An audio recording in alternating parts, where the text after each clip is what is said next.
At Sierra, discover top workout gear at incredible prices, which might lead to another discovery. Your headphones haven't been connected this whole time. Awkward. Discover top brands at unexpectedly low prices. Sierra, let's get moving.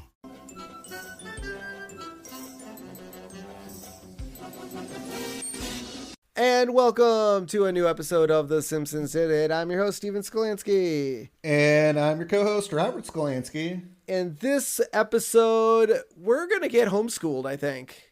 Ooh, or are we going to, well, who's on strike? Who's on strike? Yeah. Well, I feel like the teachers go on strike. I mean, we've been through a strike in our lives. Have we?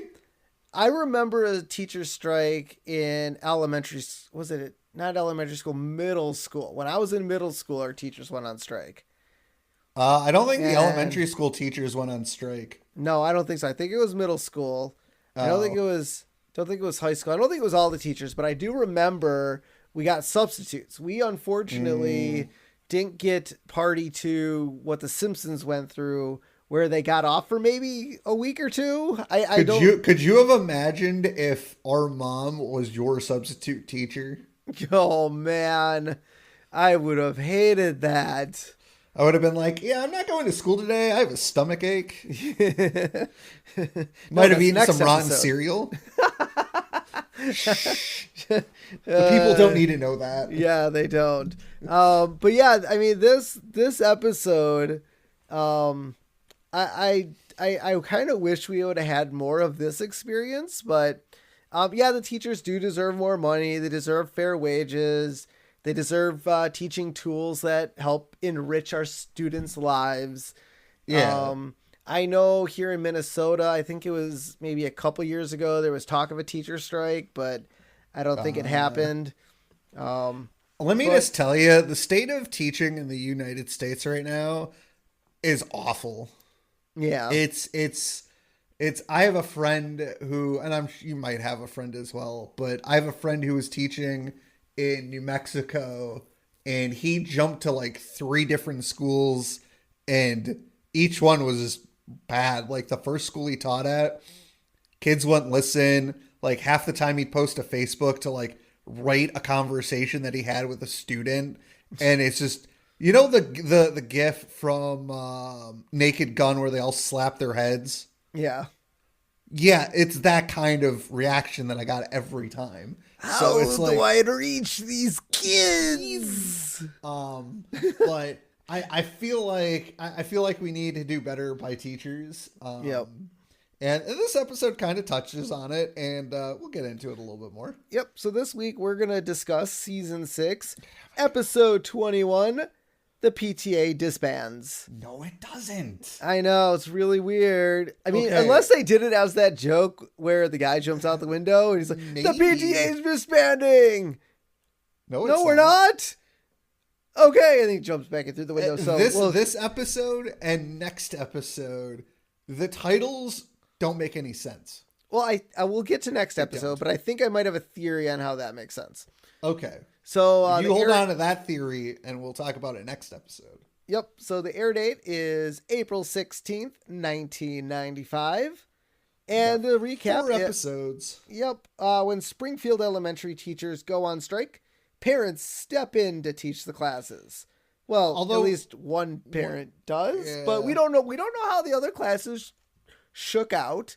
Yeah. I mean, I'm sure maybe Ned took a class, and because he is the leader of the PTA, and I would say, which is kind of odd to be fair. Well, he did. Well, no. We already went through that episode where he was a substitute teacher, right?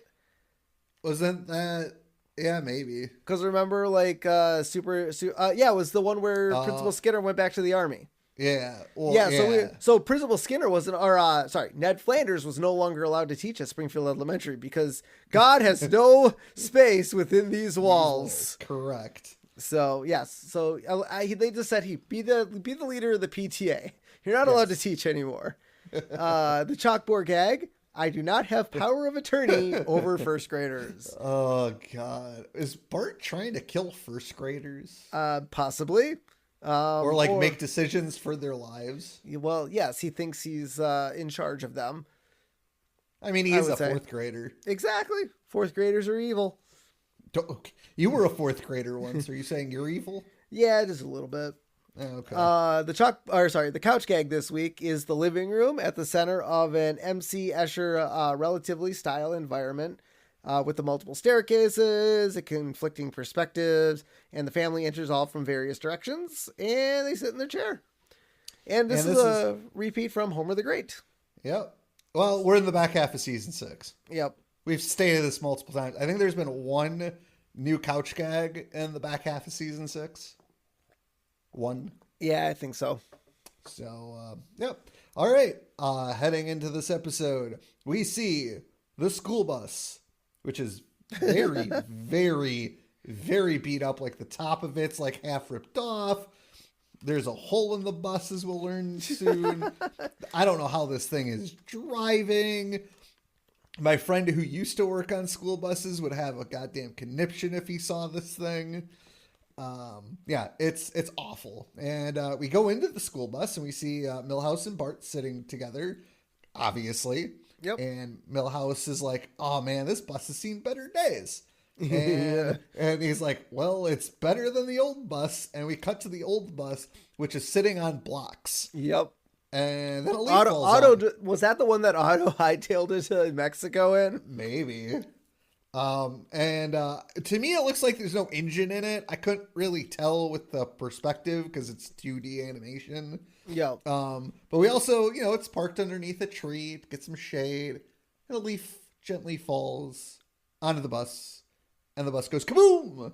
And it explodes. Because that's what buses do when a leaf touches it, apparently. Yes, very frail buses. Oh my god. And Milhouse suggests to Bart that maybe they should switch seats because the hole in the bus is getting larger, and they jump to the seats in front of them just as the chair gets sucked under the bus. Oh man, Springfield must be hurting for money, man. Well, it's because Mayor Quimby has all the money.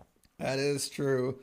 And Edna tells Skinner that she thinks he needs to get the hole fixed because, there's kids near it. And Skinner says the budget got cut and he would rather fix the exhaust leak that he thinks is causing low test scores. I like to point out that one of the kids in the back of the bus is Ralph Wiggum. Now, to me, this seems like a 4th grade field trip. Not a combined field trip. I mean, with Milhouse there and everyone else. I mean, yeah. I didn't see... I saw there was... Krabappel was there. Yeah, we didn't see Lisa. And we didn't see Miss Hoover on the bus at all. And there weren't that many kids. It was kind of like the size of Bart's class. So, yeah. I mean, I get they were trying to, basically make the joke, but... I mean, I think the Spuckler kid, looking kid, and I don't know whoever the other kid next to him was. Yeah, but maybe I get another Ralph. Spuckler kid. Plus, this whole thing is completely out of whack. There is no way Ralph Wiggum would be allowed to sit in the back of the bus. That's where the cool kids sit. Yeah. No way. It's very unrealistic. I'm sorry, but Ralph Wiggum is not allowed to sit in the back of the bus. Yeah, it's weird. It was odd. And then we see a sign for Fort Springfield Civil War Site, which is a half a mile from where they're at. And so Skinner, talks to the children as they get closer, and he goes, "All right, the battlefield is just a half a mile ahead. Begin breaking procedures." And the students stick their coats out the window like a racing parachute. Yep. Which is hilarious. So the bus doesn't even apparently have brakes. No, how did they get from the school to this war site? With running a lot of stop signs and red lights. How many people are dead? It's Otto, so So then we go, we see into the Civil War site where a lady tour guide is showing a family a cannon. And she's like, now this cannon is pointed directly at this lookout tower where there's a guy in the lookout tower. And this cannon is very sensitive. Even the slightest touch will make it go off. And then we see the school bus barrel into the cannon, and everybody's like, oh my God. And nothing happens because they logically did not load the cannon. Yeah, it was probably a good idea not to load the cannon. Yeah. Although, here's the thing. It's still, unless there's like cannon powder in there, the thing's not going to go off anyways. No. You need to light the fuse. Yeah. To ignite the gunpowder. To make a cannonball fire. Exactly. So there was no fire whatsoever on the bus. No. Well, you don't know that. I mean, there might have been gasoline in the... Well, as I'm about to tell you, so they get out of the bus, and Skinner goes up to Otto. He's like, Otto, get more gas. Here's the credit card, which is a hose. And he's like, and here's a mint for afterwards. Well, Otto was like, oh, man. Like, he didn't really want to do it. No. But, yeah, Skinner gave him the mint, and so he was like, oh, okay, cool. As long as I got a mint.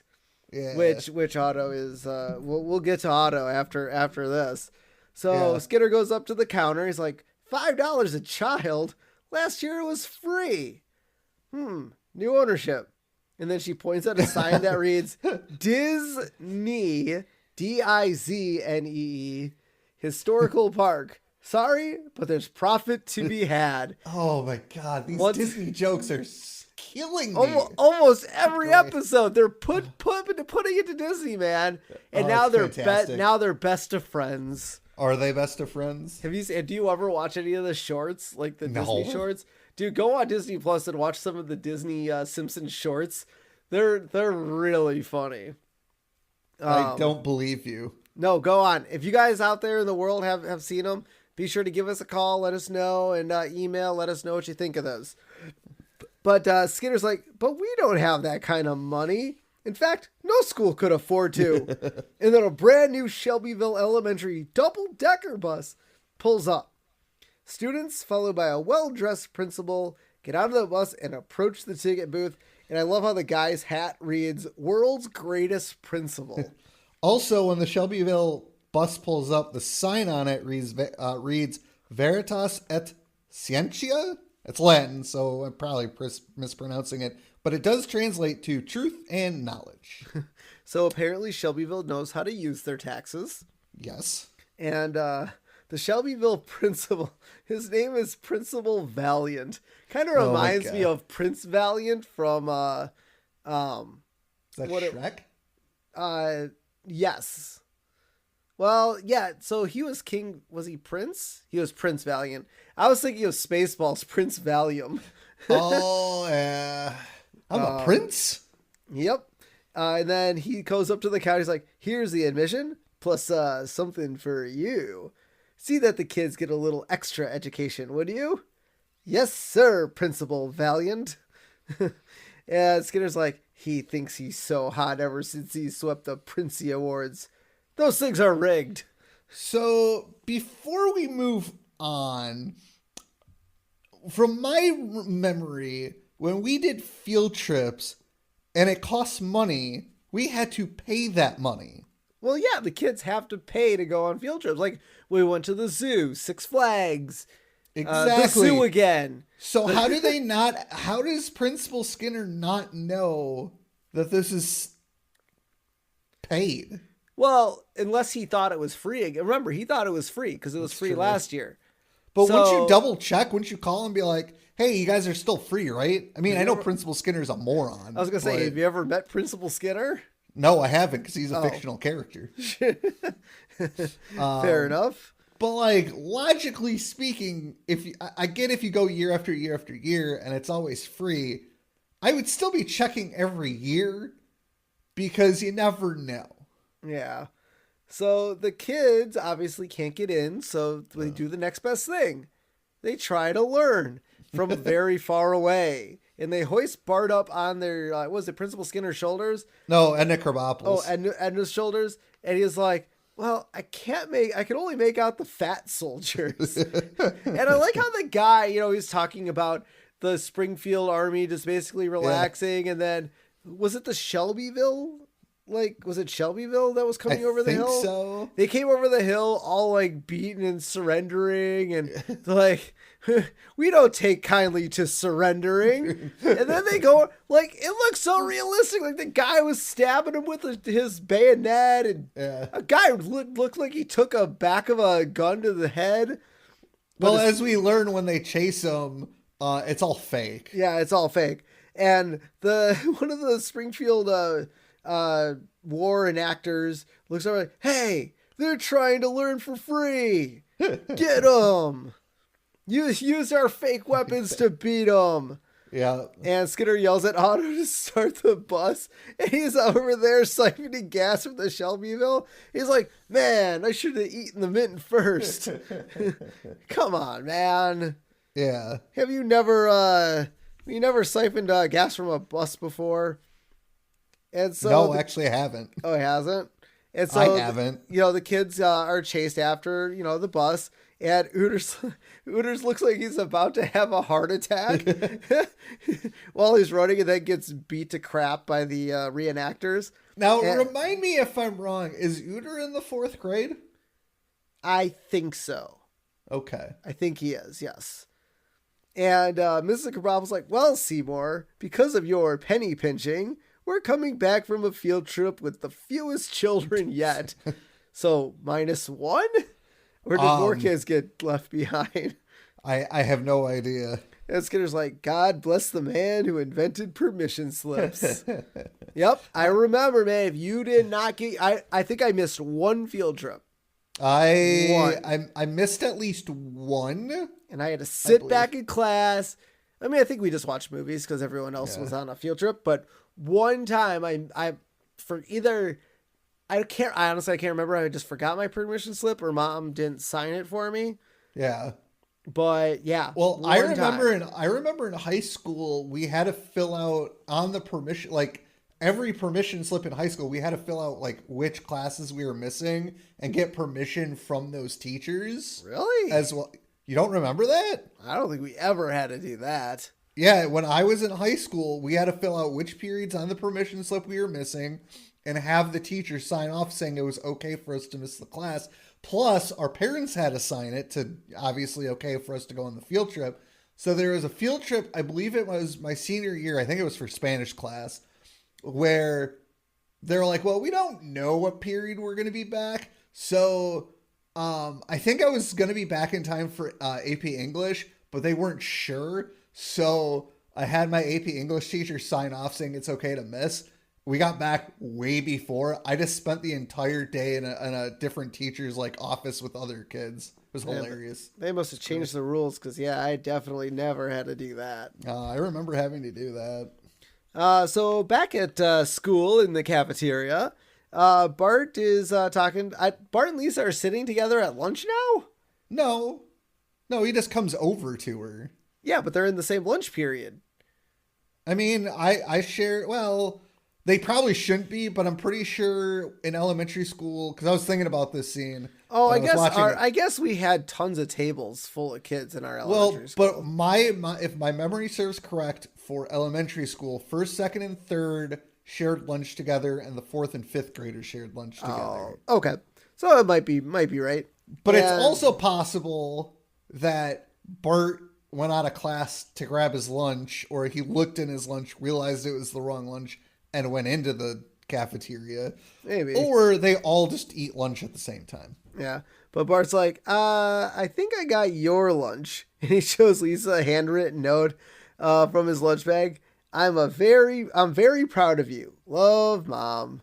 And it's like, oh yeah, I didn't think this was for me. She hands Bart a note. Be good. For the love of God, please be good.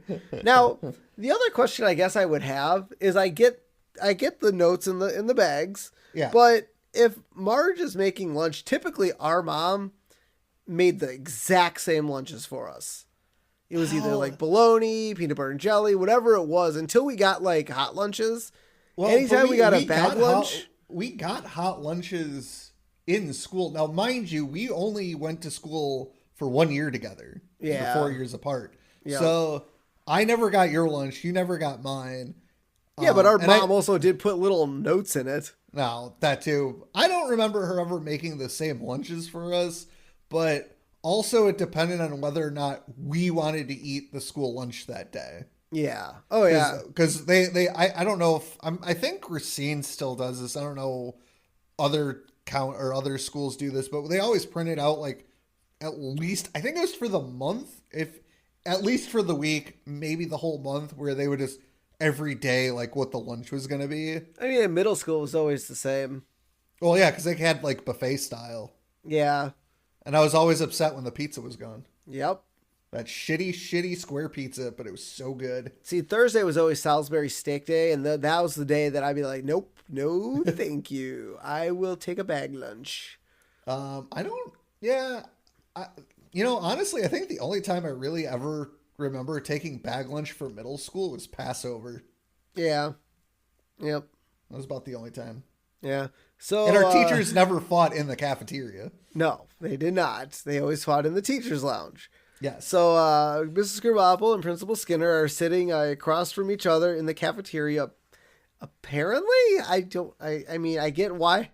I mean, they could have been fighting in their office. They didn't necessarily. Oh, I mean, I get there was the joke at the end where the kids are like, oh, but I don't know why they'd be sitting in the cafeteria other than this reason.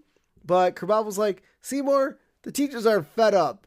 You have to start putting money back into the school. You've cut back on everything. Salaries, supplies, the food. I don't care what you say. I can taste the newspaper. And Skinner's like, Posh, shredded newspapers and much needed roughage and essential inks. I mean, I guess pooping might help, but I don't know why you would need essential inks.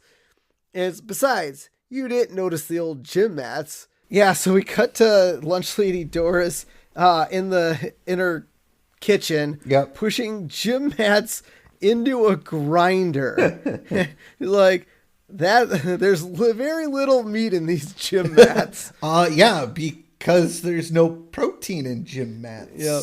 And this is another mean moment. I've seen a lot of these lunch lady Doris. Like a lot of it's I love how they like to rip on music, like artists. Yeah. There's a lot of beat in these songs or something. They have the album going into the grinder. Yeah, they do a really good job. That's a really funny meme. I think they do a really good job of letting people know there's not a lot of stuff in content. Yeah. Yeah. And so Edna tells Skinner that the teacher's demands are reasonable and he's jeopardizing the kids' futures. And Skinner stands up and yells, these kids have no future. Except for maybe Lisa and Martin. Unless, of course, Martin dies in a science fair explosion. Yep. And then in the future. Yes. But then he's the Phantom of the Opera. Yep. He's like, prove me wrong, kids. Prove me wrong. Oh, my God. Yeah, and, that's something you don't want to hear the principal say. Yeah, that's not good. No. It's probably not good. And Lisa tells Bart that she's never seen Skinner and Edna fight like this before, and she's worried it could lead to a strike. And Bart's like, a strike, eh? And he cracks his knuckles, and he's like, ow! It's like, but I drink plenty of milk. I love it. Now with vitamin R. What the hell is vitamin R? Is that even a real thing? I don't think so. Robitussin? Riboflavin. God, that's hilarious. By the way, so I'd like to point out that the whole drinking milk gives you strong bones because of the calcium is a myth perpetuated by the dairy industry. Oh, it's like that in the no. It's Homer, actually it's like Homer the Great when Lenny was all up about the eggs. No. It's actually true. There is more calcium in kale than there is in milk. Oh.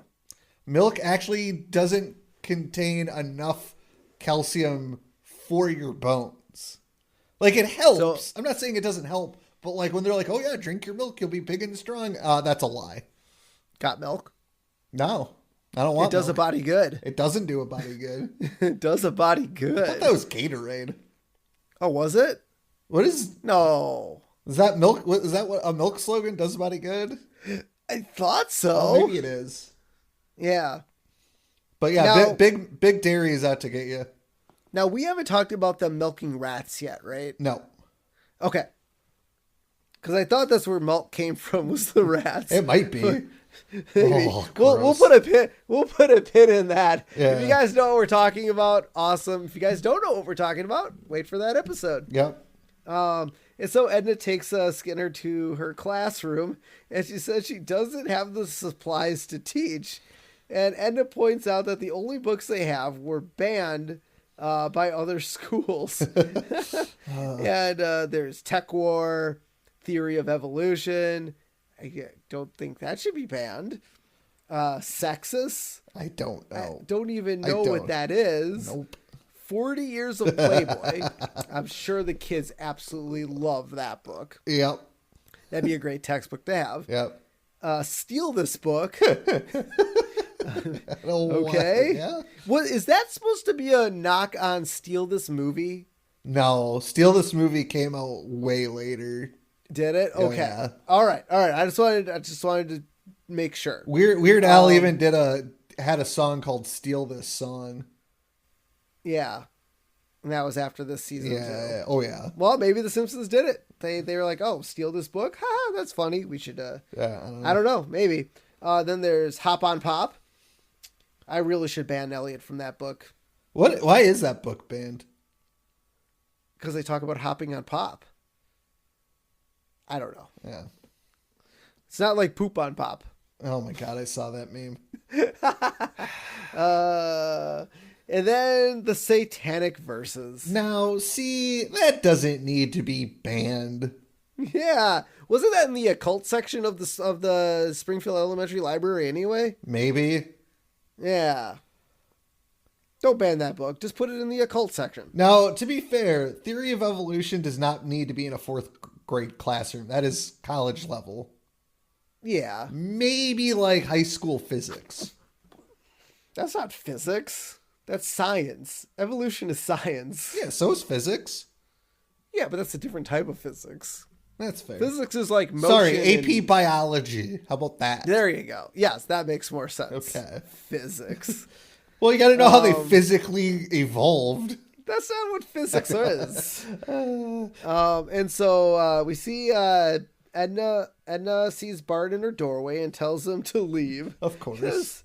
Yeah, he shouldn't be sneaking around. Nope. And so Bart, wants to start the strike. At least I gave him a great idea. Yep.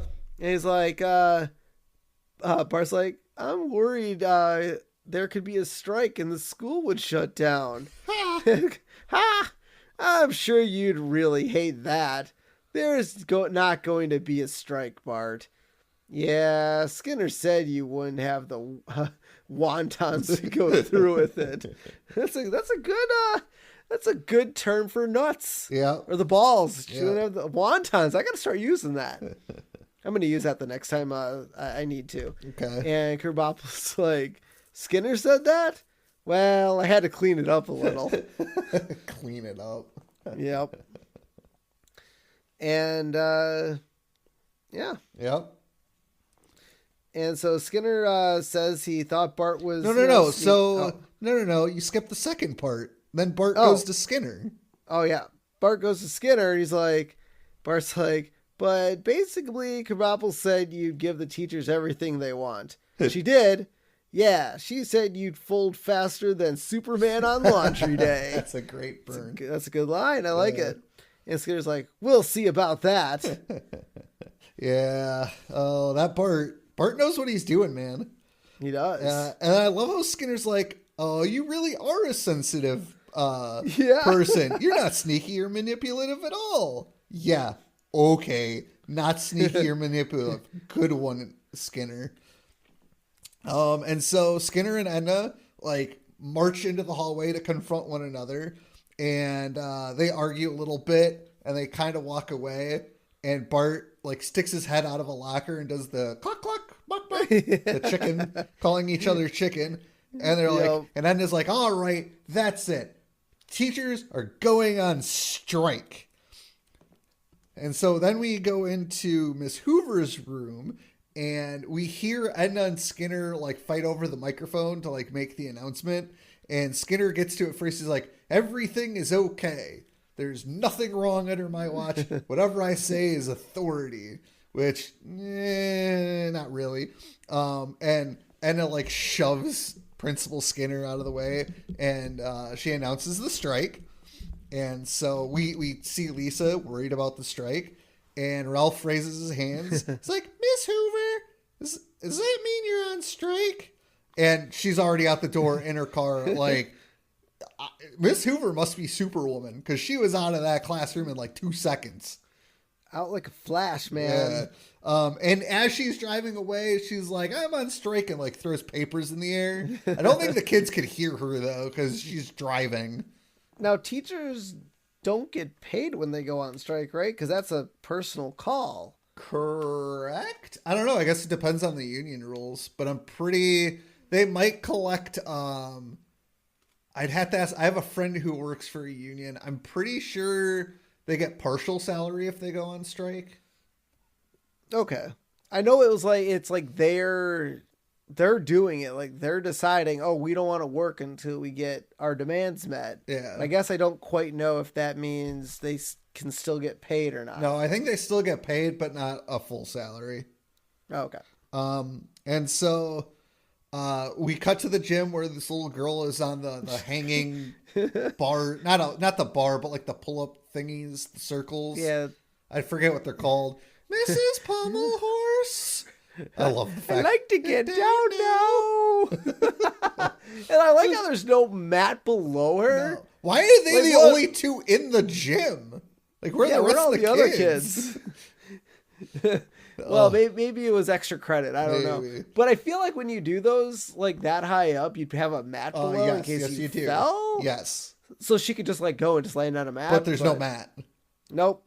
She's stuck. And then we cut to the band class who are practicing My Country 'Tis of Thee. And then Mr. Largo, I believe is his name. Yep. Finds out about the strike and he leaves. And I forget the brainy kid's name with the glasses. Was it Database? Database. He's like, great, now we can play the forbidden music. And apparently the forbidden music is Pop Goes the Weasel. And Mr. Largo comes, like, they start playing it. Mr. Largo comes back, I heard all of that. Yeah, sure you did. And then they finish. And so now we cut to the kids leaving school early, where Bart and Lisa, go home. And I love how Marge is dusting the cat and the dog. Well, she's got to dust something. Yeah.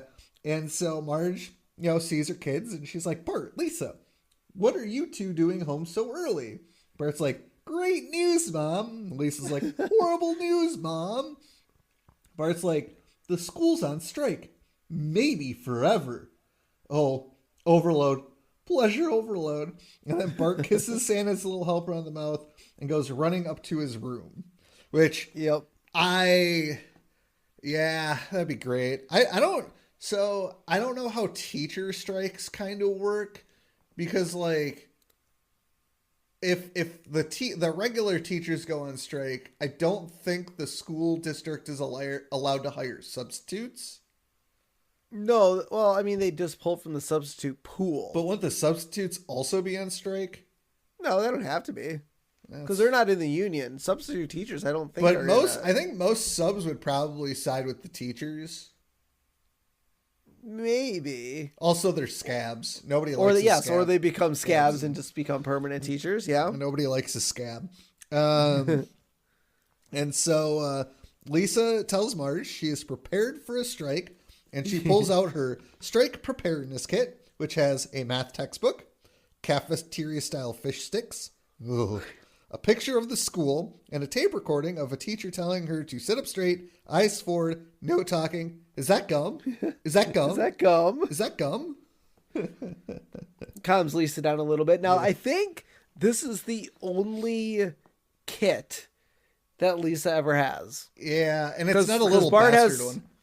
No, it's not a little bastard emergency strike kit. No. But it's a kit of some kind. Yeah.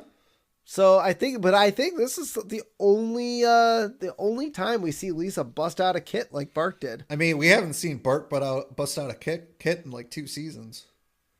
Was it the clock tampering kit pretty recent? I thought that was season 5, but I could be wrong. Yeah, we've done a lot of episodes. Yeah. So Bart runs back downstairs with his, he's got his cap on, he's got a skateboard, and he's got a crowbar. And Marge is like, you know how I feel about you leaving with a crowbar. Yeah. So Bart does not get to leave with the crowbar. And then he's always prying into things. Yeah. You know how I feel about you prying into things. So then we cut to Milhouse's home, where Milhouse tells his parents, who apparently already knew about the strike, and they've already hired a tutor for Milhouse, which he's like, gulp. He's like, all right, we got to make up for the time that we've lost already. Yeah. And then we see kids coming out of their houses, disrupting traffic, playing in their yards, playing in the street, basically taking over the neighborhood. Yep. Like it's summer vacation. Exactly. I love this scene. So Bart, in his infinite wisdom, decides to go to a construction site, and he picks up a bullhorn, and he tells a guy in a crane to spin around really, really fast, which he does, and you hear like a scream and an explosion. I think the beam that was attached to the crane like flew off. Yeah. And he probably kills a bunch of people doing it. Yep. And then Bart tells another guy to dump 3 tons of sand on that porta potty right as a guy walks into it. Dude might be running out of air pretty quickly. That guy is dead. Yeah. That guy's because it's that porta potty is also filled with sand now. Yeah, probably because there are windows on the top for air circulation. Well, some of them are on the sides, but the sand's still getting in. Yeah, probably. That guy is dead. And then the foreman comes by and asks, he's like, "Can't you tell the difference between my voice and a 10-year-old?"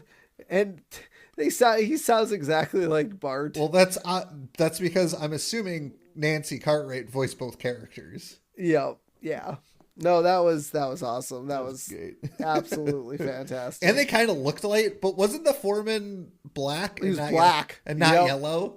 Yeah. Yep, he was black. Yep. And so now we cut to the arcade, where there is a long line at the arcade. Yep. I mean, obviously, what are kids going to do without school? Yep. And so I like how they have a bouncer, and he's shaking kids to see if they have coins in their pockets. Shakes one, nothing. Shakes another one, hears the jingles. Hey, that little kid could have just had dollar bills, and he needed to just stick them in the, dispenser to get coins. Yeah. Right? I mean, not all kids are just going to carry around pocketfuls of quarters. Or maybe they will. No, maybe. So now we cut to Bart at a park playing 3 different games of chess. He's like, Makes moves. Makes moves. Checkmate. Checkmate. Checkmate. But I like how there's like guys like, hey, that kid's playing 3 games at once. And losing terribly. I feel like that's a parody to something. Well, it's probably a reference to like how, I don't know where these chessboards parks are. Well, it's usually in a park. I know New York's huge with it. Like there's in Central Park. It's probably like a parody of that. Yeah, I feel like there's a movie or something where there's a guy playing 3 games of chess in a park. I honestly don't know. Yeah.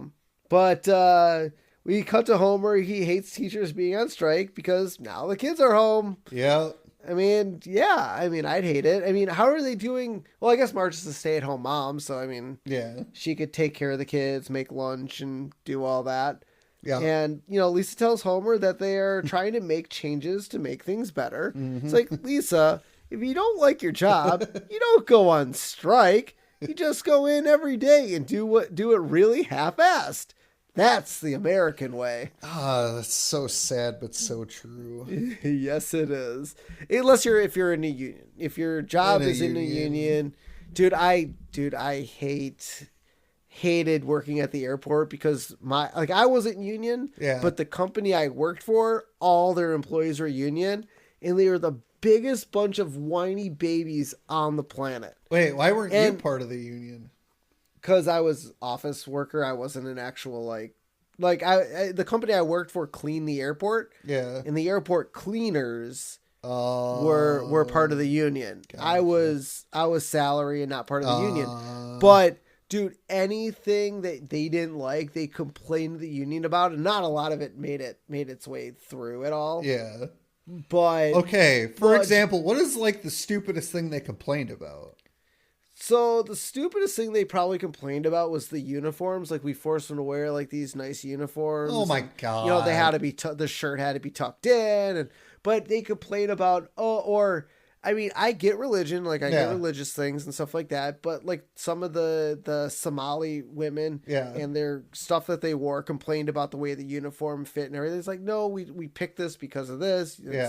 You have to wear it like that. They were still allowed to wear the skirts and the things over their head. They're still, we weren't monsters, but they complained about the uniforms and stuff. And like, no, you have to wear your uniform. Otherwise you're going to get sent home. And that's the way it was. Yeah. But, or the biggest thing people complained about was vacate. Like this was a union decision. Yeah. Like they, obviously that's how the unions make the rules, but this was it. Vacation was first come, first serve. Which is most places. Yes. And by seniority. That's also most places. Yep. Well, not necessarily. I mean, at Best Buy or Target or whatever, it's first come, first serve. And that's so my current job, and most TV stations I've worked at for vacation, it's first come, first serve. But my current station, it's first come, first serve, unless somebody who has seniority over you puts in time off within a week when you put time off in. So like if I took the whole week of Thanksgiving off and I did that on Monday and then somebody on Wednesday who had more seniority than me did the same thing, I don't get vacation.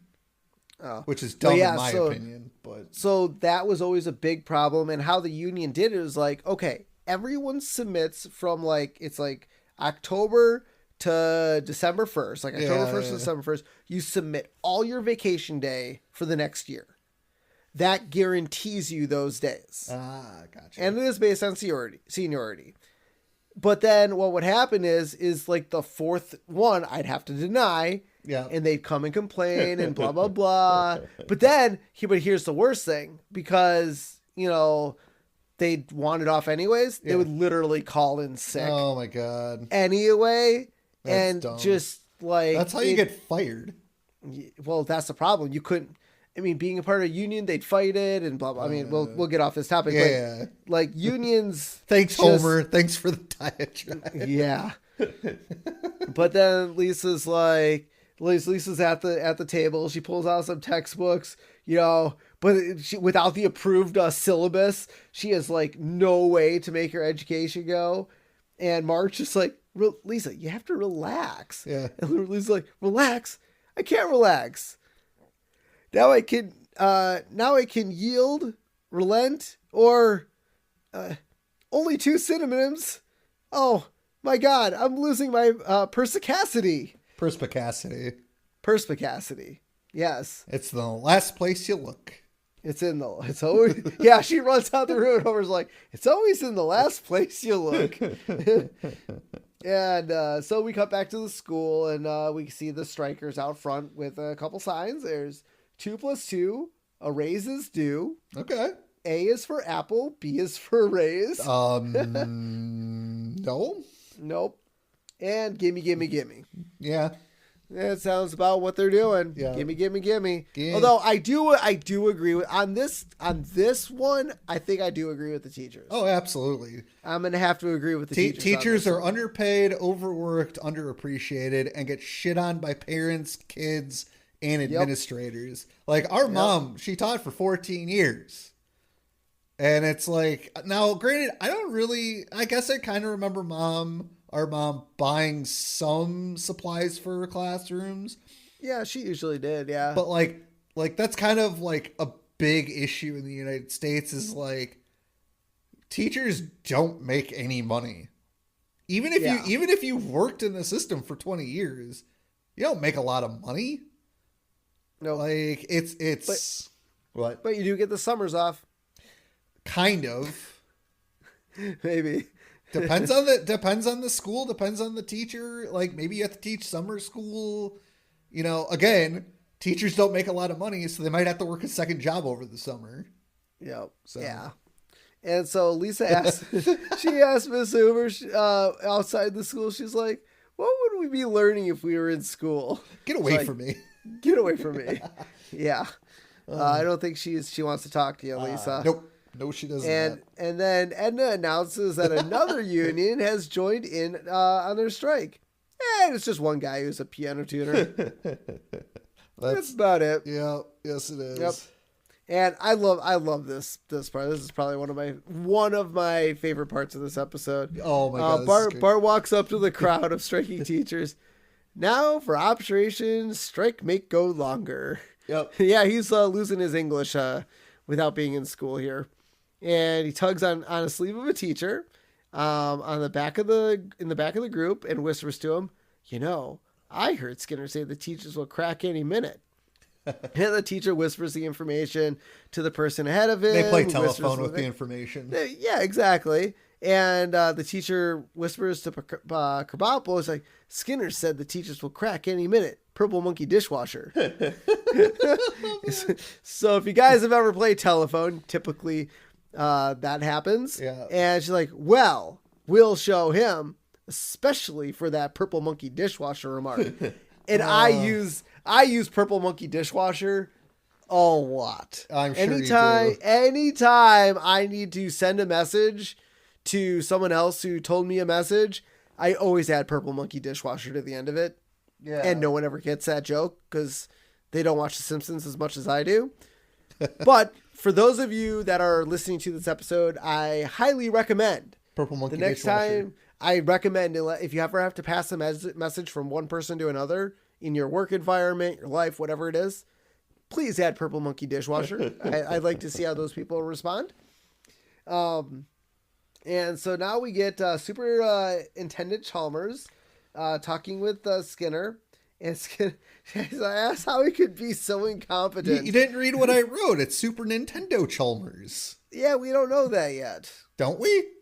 I don't think we do. I thought we did that already done episode. that? I'm pretty sure we did that episode. Oh, did we? I could have sworn we did that episode. Might have to look that up. We'll get back to you guys next episode. We'll find out if we did that or not. But yeah, he talks with Skinner and asks him, like, how can he be so incompetent?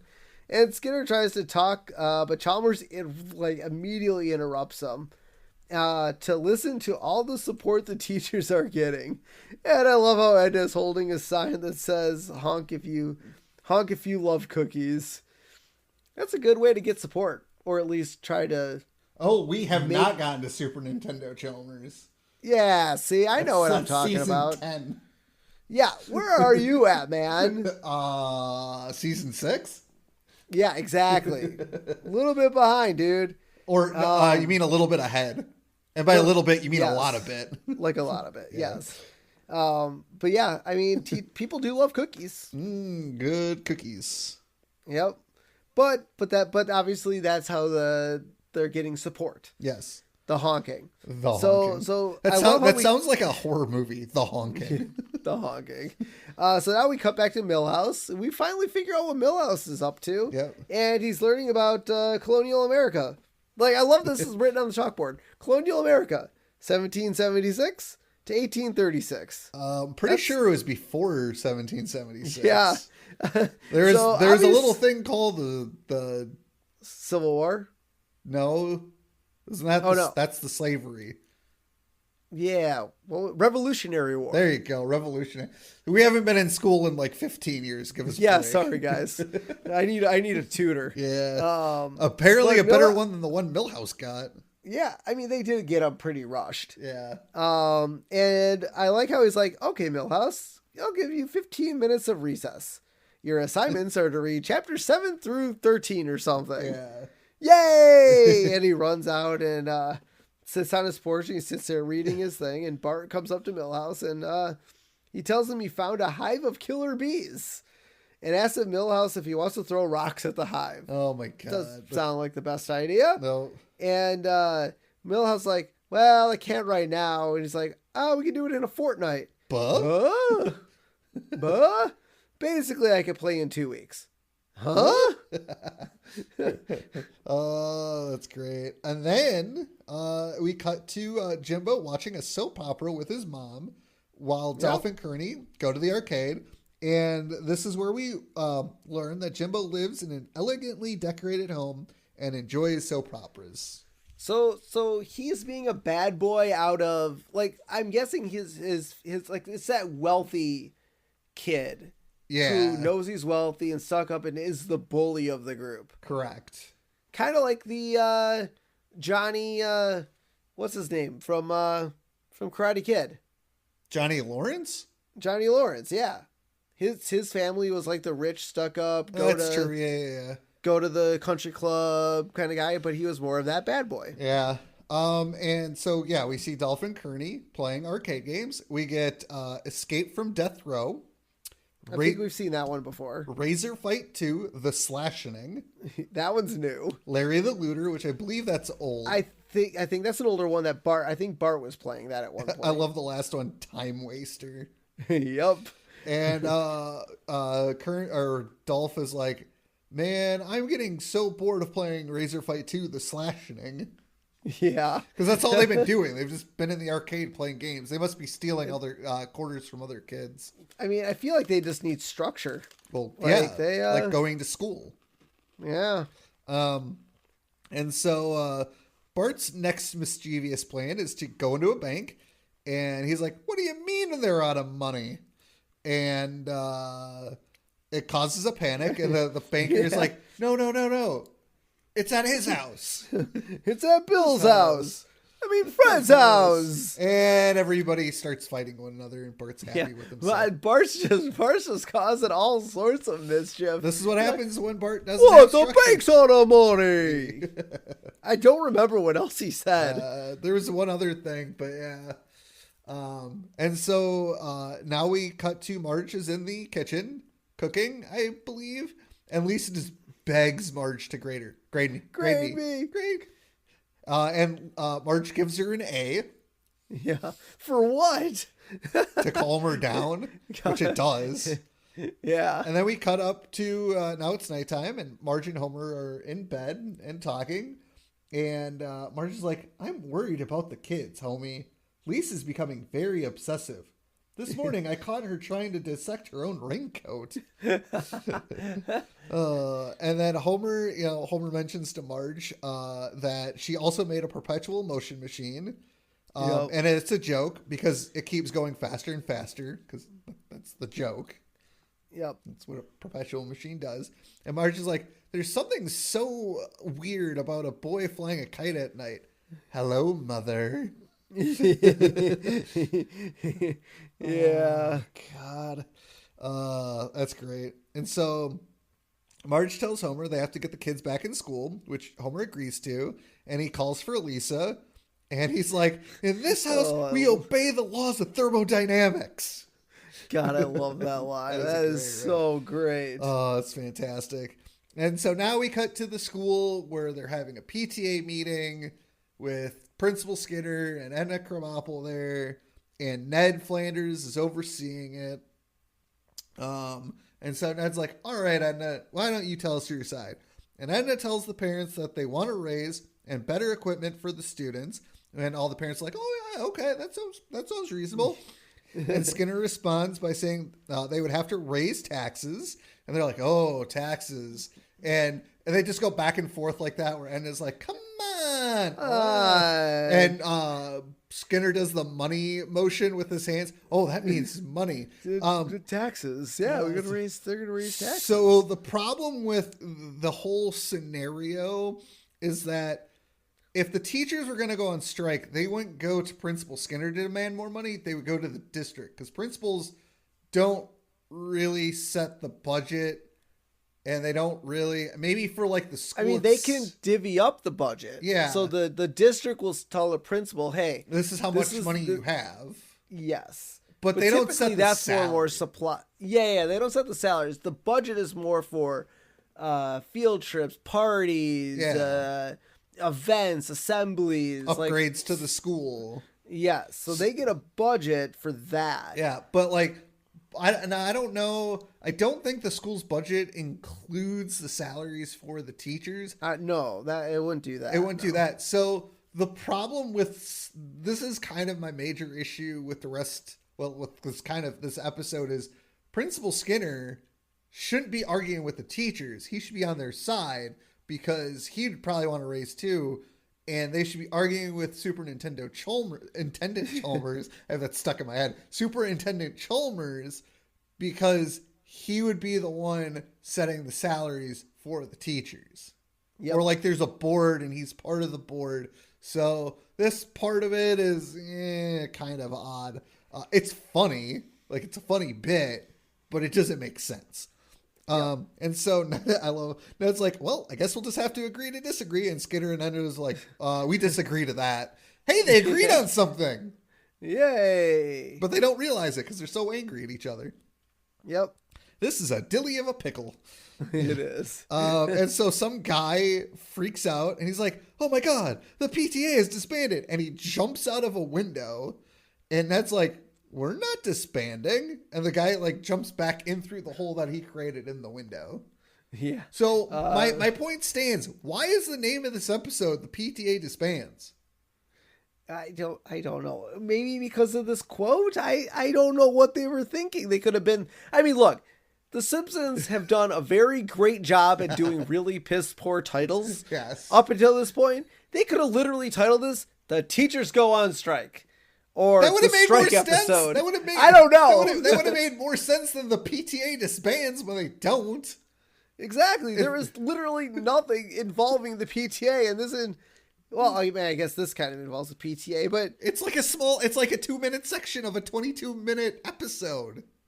Yeah, it's insane. It's weird. Maybe they thought that the PTA was going to disband because they knew there was a strike, and so they named it. Maybe they came up with the idea that the teachers were going to go on strike, and they're like, hey, what should we name this episode? Oh, the PTA disbands, because everybody goes on strike, and there's no more PTA.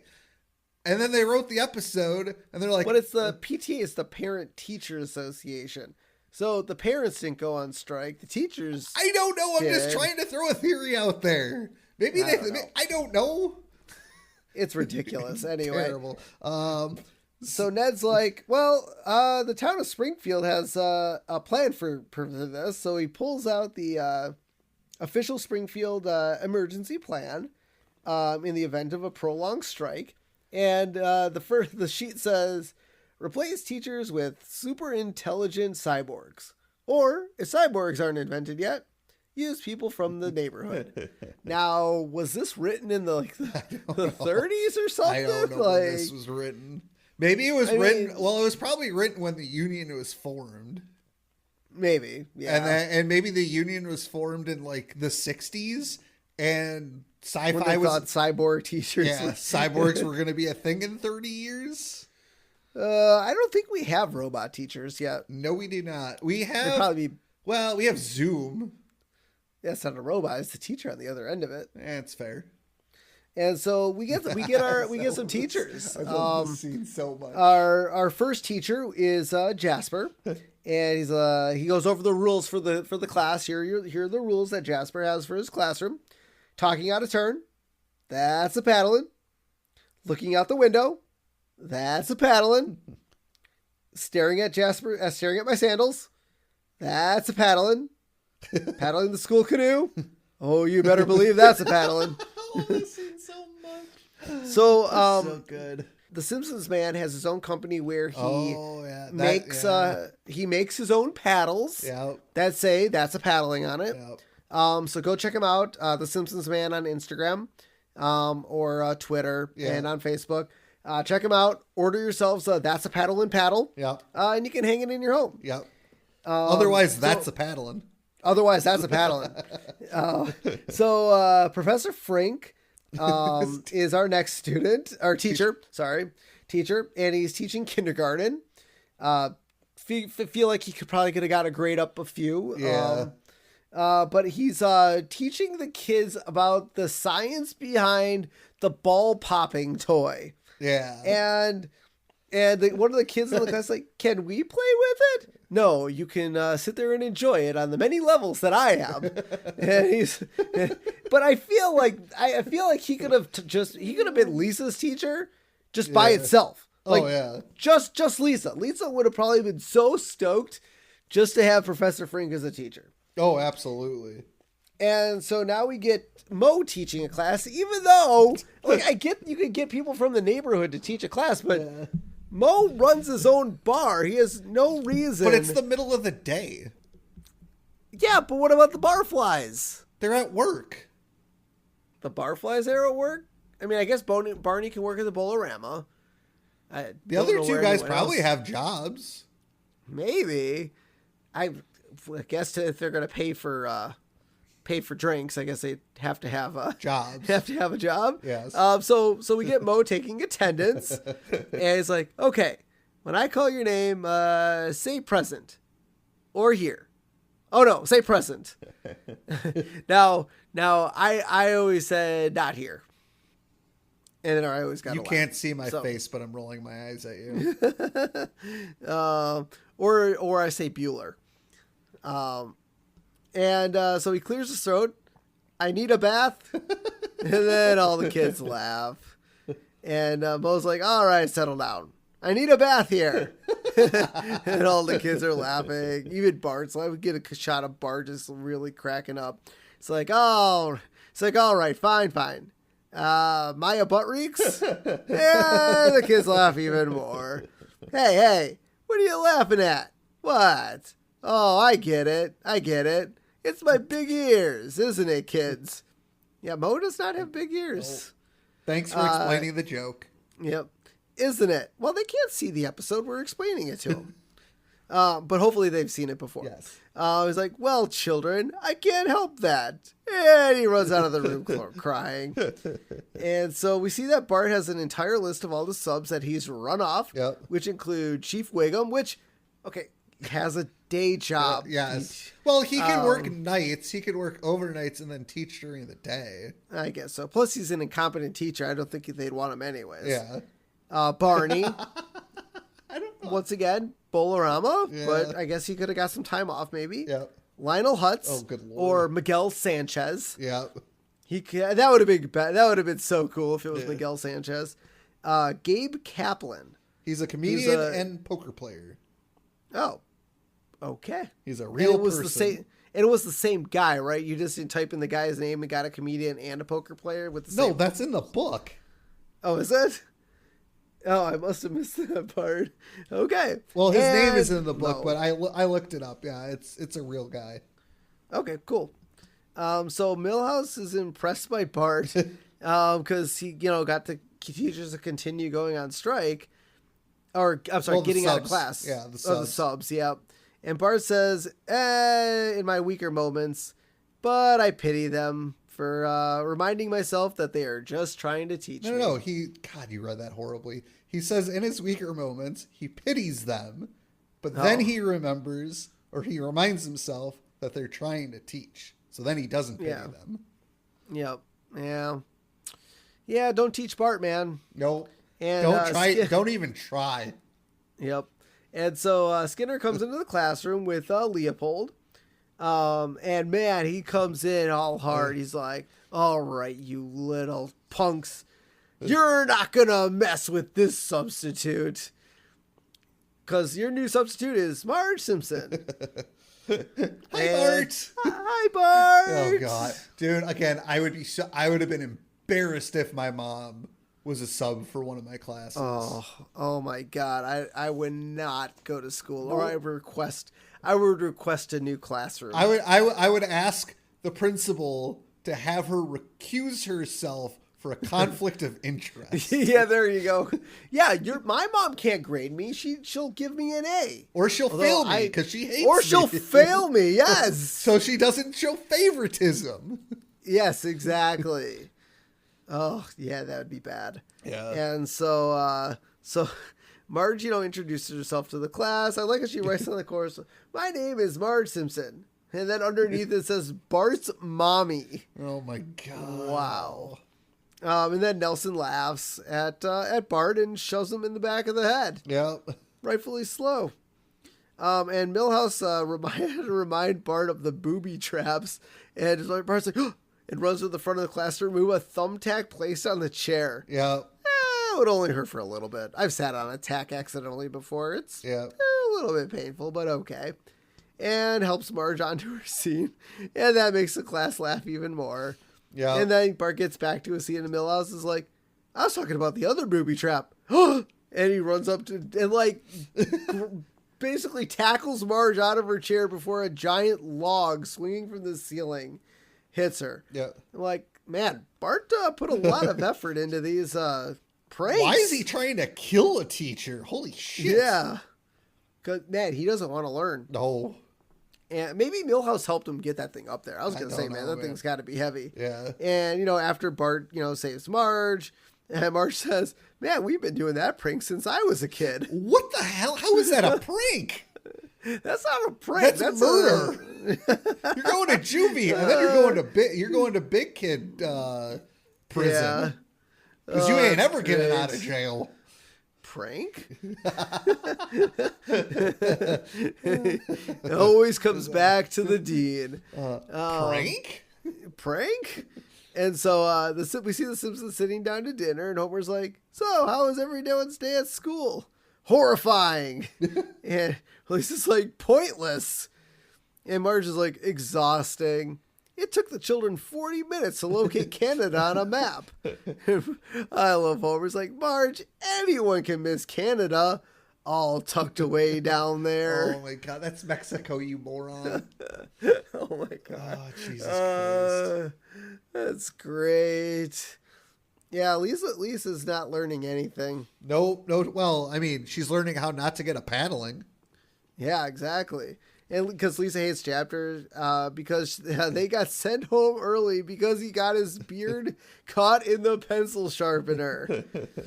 And we get Abe at the elementary school trying to help Jasper. I was like, well, what if I do this? And he cranks him in even more. And what if I do this? And he gets stuck even more. Like, well, what if I do this? All right, you're on your own. And then we get back to the dinner table. He's like, there's no way I'll get into Ivy League school now. At this rate, I probably won't even get into Vassar. I've just had it about enough with your Vassar bashing, young lady.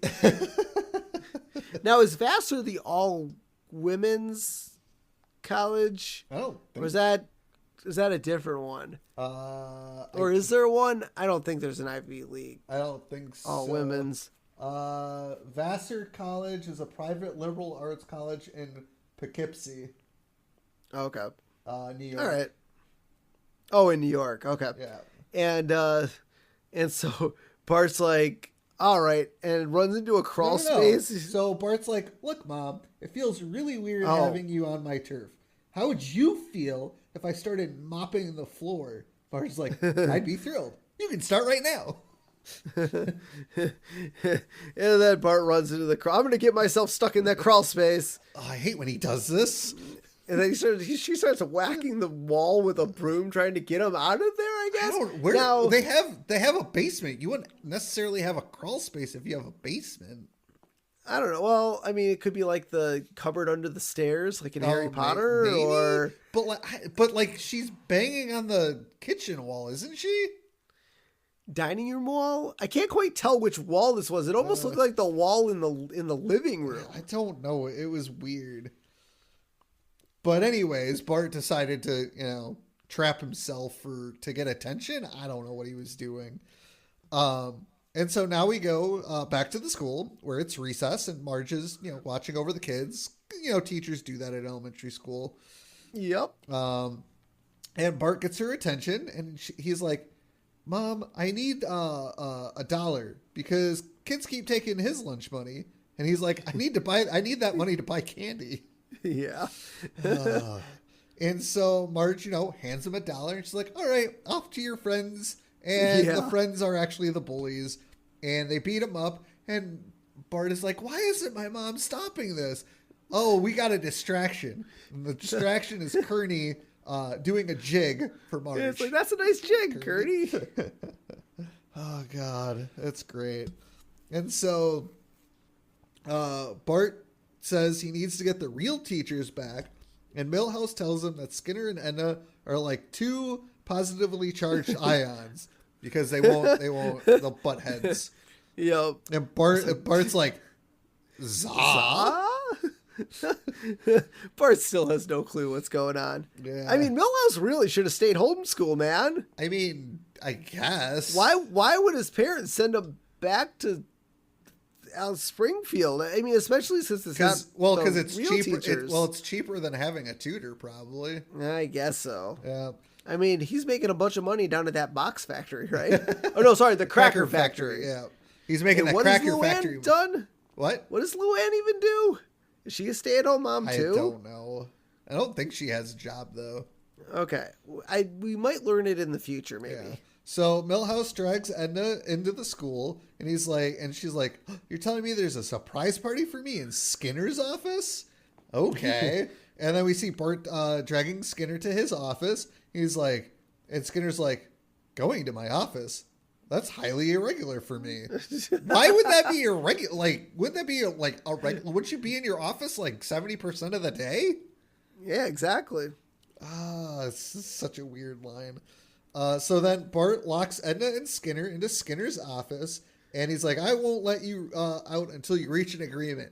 And then they just start banging on the door, and we see a clock, and the clock goes from 11 a.m. to 2 p.m., and then like you see Marge, Lisa, Bart, Milhouse like sitting there, and then they keep banging, and then the clock goes from 2 p.m. to 4 p.m., and they're still banging, and then it stops, and they're like, "Oh, thank God." And then they keep banging. And then we cut into the office where Skinner tells Edna there is no more money. And Edna tells Skinner they need to figure something out. And Skinner's like, "Man, we're prisoners in our own school." And they both look at each other where they get this idea. We're like, "Okay, what's this idea?" And the next day, we see it's now Springfield Elementary School and prison. And I don't know if you noticed this, but it looks to me like Willie is in the watchtower. Yo, I didn't notice that. I'm pretty sure that was Willie. I mean, that makes sense. Yeah. He does every job at the school. But I like how they, like, chained it off, barbed wire fence, like, trap the school, man. Yeah. And so now, like, they, like, rented out, like, the coat closets as, jail cells. Yep. And, there's, like, Snake and another guy behind bars.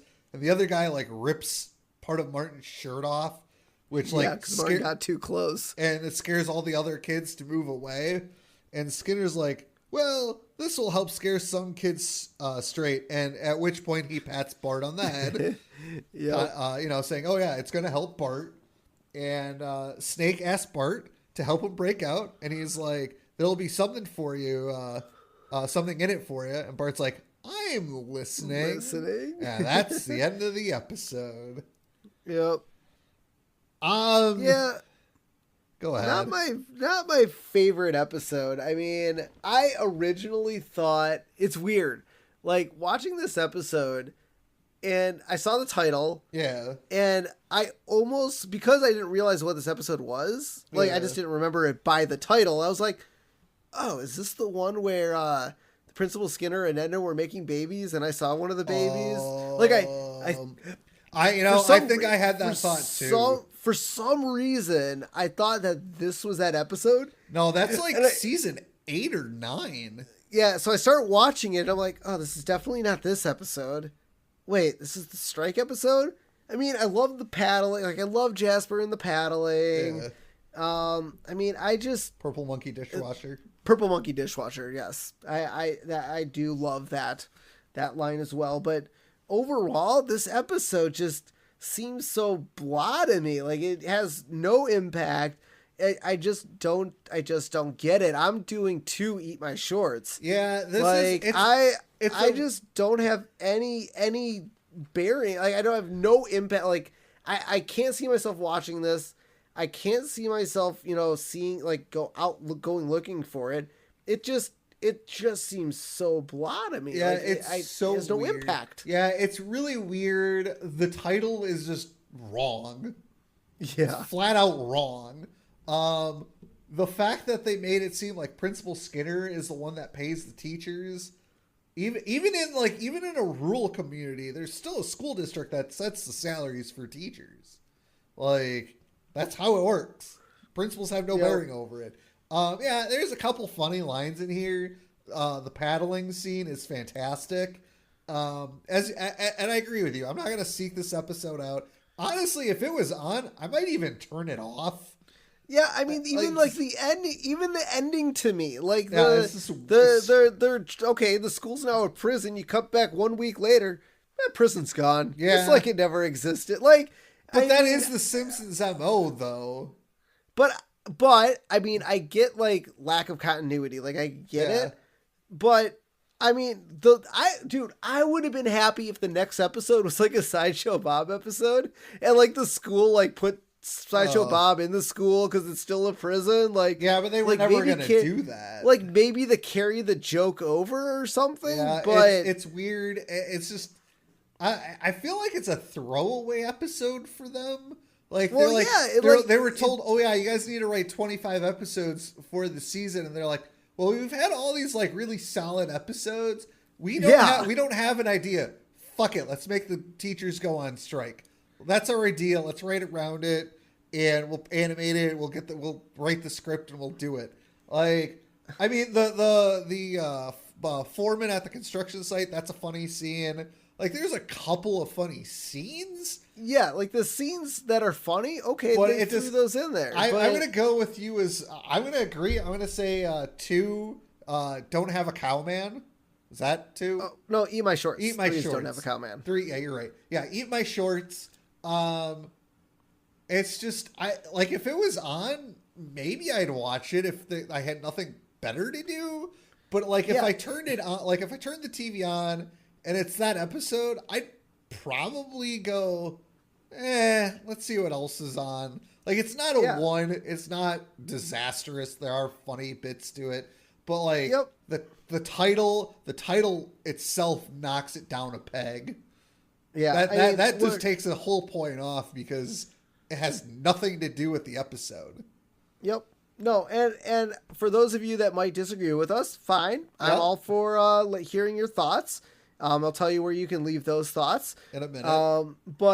But obviously we can have. I've had people message me like, "How could you rate it like that? It's such a great episode." I'm like, "Well, I'm allowed to have my own opinion." Yeah, it's all subjective. Like it is. But we are grading this episode not by bits and parts of the episode. We're grading it as a giant whole episode, it's front to back. I will say this: at least it's an A story and nothing else. Yes, yeah. I mean that was decent. It was a start to finish episode. It's just I think that's really what keeps it from being a 1. Is if there were 2 storylines to this, I would have hated it. Like, there's one cohesive storyline. Even like the Millhouse stuff fits into it because it makes sense. But like that stuff is kind of weird. I mean, even how the whole episode even starts, them being like broke down poor. Like, I get it. It's a crappy school district, but the busted bus, the trying to learn sneakily, like, it just didn't have the impact that a season 6 episode has had. Yeah, I mean, you've seen us rate all these episodes up until episode 21 here. We're not season 6 as a whole has been a fantastic season. And this episode just does not fit in with it. And I'm pretty sure the next 4 episodes we have coming up, of those 4 episodes, I'm going to tell you right now, at least 3 of them are going to be 5s for me. You can figure out which one won't be a 5. And maybe that one might be a 5 as well. I don't know. I don't remember that episode. But the other 3 for sure are amazing episodes. Yeah, so maybe they got this episode, they realized it didn't get the ratings that it should have, and they're like, okay, guys, we got to close out this season in a really big way. Otherwise, we're not getting renewed for a season 7. Well, I mean, I'm assuming every single episode was written way prior to the ratings. Yeah, I guess. But maybe like when they read through the episodes, they're like, oh, this one isn't going to be good. Yeah, we've already written it. We've animated it. Throw it on the air. Yeah. No one will notice. But to be fair, every season can have some bad apples. Not every episode's going to be the greatest. And when we get to the future seasons, there's going to be a lot of bad apples with a couple good apples thrown in there. So, I mean, it all evens out. Yep. So let's finish it off with our character profile. And this week we have Leopold. We're getting a lot of these like tinier characters. Yeah. I like it. The last few weeks, we've just been getting minor characters. But this guy's a pet grump. shop owner. Yeah, exactly. At least this guy has a name. A one name. He's Cher. Yeah, he's sure. Yeah. So his position is henchman for Superintendent Chalmers. Yep. So he doesn't even work for the school district. He's just his henchman. Yeah. Height, hulking. He's known for introducing other people. Yeah, that is true because he's introduced Chalmers and he's introduced Marge. And Ned Flanders. Oh, that's right. Yep. His attitude, mean. Always mean. Yep. Well, he's a henchman. What do you want? Yeah. His vocal style, intimidating. Very. The kids don't know. He's all bark and no bite. Correct. I like, all right, you listen up, you little freaks. The fun stops here. Yeah. Yeah. So, can't beat Mr. Leopold here. He's a mean son of a bitch, and I don't know if we see him anymore. I honestly don't know. We'll have to watch out for him. We'll have to watch out. So I'll let you guys know where you can find us. You can head over to The Simpsons Did It Pod on Instagram. The Simpsons Did It on Facebook. Make sure to like all our posts, subscribe, follow, like, all that fun jazz. You can head over to YouTube, check all of our backlog episodes. Now, I don't know what it is lately, but you guys on YouTube, you guys are firing up the listens. So I don't know if you've heard our later episodes and went back on YouTube or what it is, but we've gotten almost in the last 3 weeks off of 3 episodes I've uploaded, we're almost at like 1,500 downloads or listens. Nice. Like, it's craziness. But what I need you guys to do is I need you guys to subscribe, and I need you guys to like some episodes. We're getting some likes. We're getting them up. But if we're getting like almost 800, I think we're on 850 listens the last episode I dropped, let's get some likes on there, some comments. Listen all the way through. I know it's long. I know an hour and change is a long time to listen on YouTube. I get it. Yeah. But if you guys can listen as long as you can, that'd be great. Make sure to like, comment. I'll always get back to your comments, so do that. So thank you guys so much for listening on YouTube. I know it's not the easiest to do. As I mentioned earlier in the episodes, if you guys would like to let us know how we're doing on the Simpsons Did It podcast, or have questions, comments, concerns, anything like that, you can give us a call. That's probably the best way to get a hold of us, 612-584-0986, and listen to our awesome voicemail message. We actually got a call about a week ago. Nice. He follows us on Instagram. His name is Ryan Runs Marathon. Okay. Basically, he's a guy who likes to run a bunch of marathons, which is kind of cool. And he's like, I just had a call and hear you're crusty. Probably because I've told everyone to call. He's like, I love your podcast and the voicemail is hilarious. I mean, I don't know how much else to say, but dental plan, Lisa needs braces. So Nice. that must have been the episode he listened to give us a call. So Thank you so much, Ryan, for calling in. Keep running those marathons. Yes, exactly. And all you guys, call us. I will read your voicemails live on the air. Well, not live, but you know what I mean. Do that because I love reading all your guys' comments.